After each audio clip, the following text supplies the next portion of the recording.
Boat દુર્ઘટના બાદ તંત્ર સફાળું જાગ્યું। સરદાર માર્કેટ બિલ્ડિંગ જર્જરિત થતાં ક્લોઝર નોટિસ ફટકારાઈ। હવે વેપારીઓ ચિંતાતુર। 99 વર્ષના ભાડા પેટે આપેલી દુકાનોને 30 વર્ષ થયા।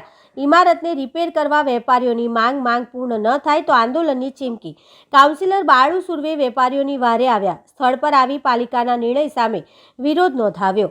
વેપારીઓ દ્વારા પ્રતિક્રિયાઓ આપવામાં આવી હતી। હવે જે રીતના એ લોકોએ નોટિસ આપી છે ને એ રીતે એમને 3 વર્ષ પહેલા ખબર નથી અને રાતોરાત ખબર પડી કે આ જર્જરિત થઈ ગયું છે। 3 વર્ષ પહેલા આ જન્મ મરણની ઓફિસમાં લાખો રૂપિયા ખર્ચ કરીને બેસાડ્યા છે ને હવે એમને નોટિસ આપે છે કે તમે જાઓ ને વેપારી બી જાય અને 5 દિવસમાં જાય એવી જે ચર્ચા કરે છે તો એમની મનમાની કરી રહ્યા છે આ લોકો। શું લાગે છે જે ખાલી કરવાની જગ્યા કરવાની કોઈ ઉલ્લેખ કર્યો નથી, બસ મનમાની કરી છે। જે વેપારીઓ છે એમને 1 દિવસ પહેલા જ કોર્પોરેશન દ્વારા નોટિસ આપવામાં આવી કે આખી બિલ્ડિંગ જર્જરિત છે અને 5 દિવસની અંદર તમામે ખાલી કરી દેવાનું।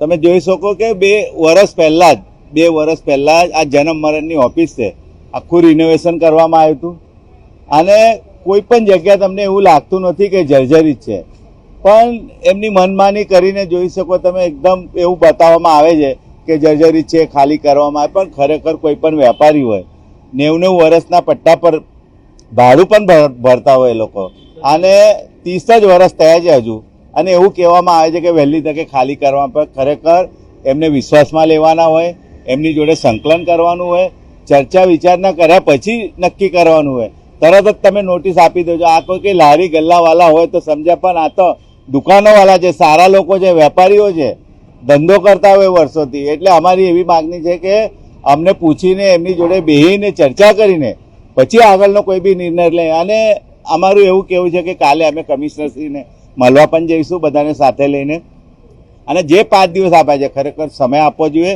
કમિશનરશ્રીને અમે કહીશું કે વિઝિટ કરો, તમે એકવાર પોતે આવીને જોઈ લો, નિરીક્ષણ કરો કે તમને ખરેખર એવું લાગી રહ્યું છે પછી આગળનો વિચાર લેજો। પણ ખરેખર એવું કોઈ જાતની જર્જરી છે નથી અને બિલ્ડિંગ સારી છે, એટલે કોઈ પણ જાતની નોટિસ આપી છે ખોટી રીતે આપી છે, એના લીધે અમે કમિશનરશ્રીને રજૂ